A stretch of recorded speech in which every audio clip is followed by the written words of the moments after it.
Welcome back. So just this morning, Governor Mike Braun of Indiana announced he is going to call a special session to work on changing the state's voting map. Let's bring in correspondent Shanelle Kaul, who's joining us from her brand new home in the middle of the CBS newsroom in New York. Shanelle, thank you so much for joining us today. Love the view behind you as well. So what can you tell us about this new redistricting plan?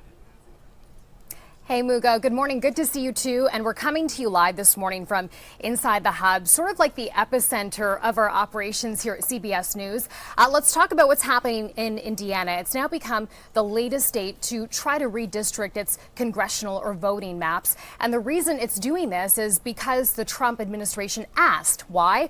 Well, because the administration is looking to hold power in the House come midterm elections next year. This announcement coming this morning from Governor Mike Braun. I want to show you the announcement on social media. Let's pull it up here. It says, I am calling a special legislative session to protect Hoosiers from efforts in other states to seek to diminish their voice in Washington and ensure their representation in Congress is fair.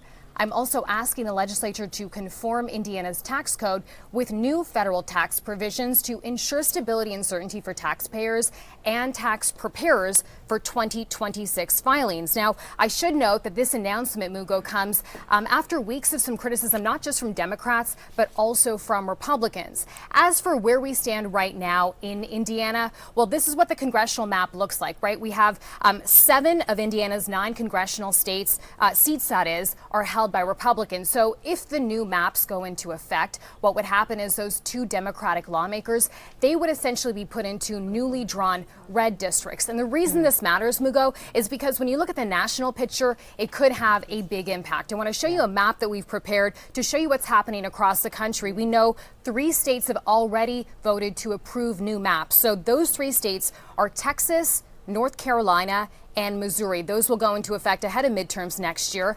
As for what's happening in Indiana, we know that special session that was just announced today, that will actually happen come next week. But the stakes here are so high, Mugo, because the Democrats actually only need 3 House seats in order to gain control. All right, Shanelle Kaul, thank you so much for helping us break that down. And we do appreciate that new view behind you there. Looks great. Thank you for joining us.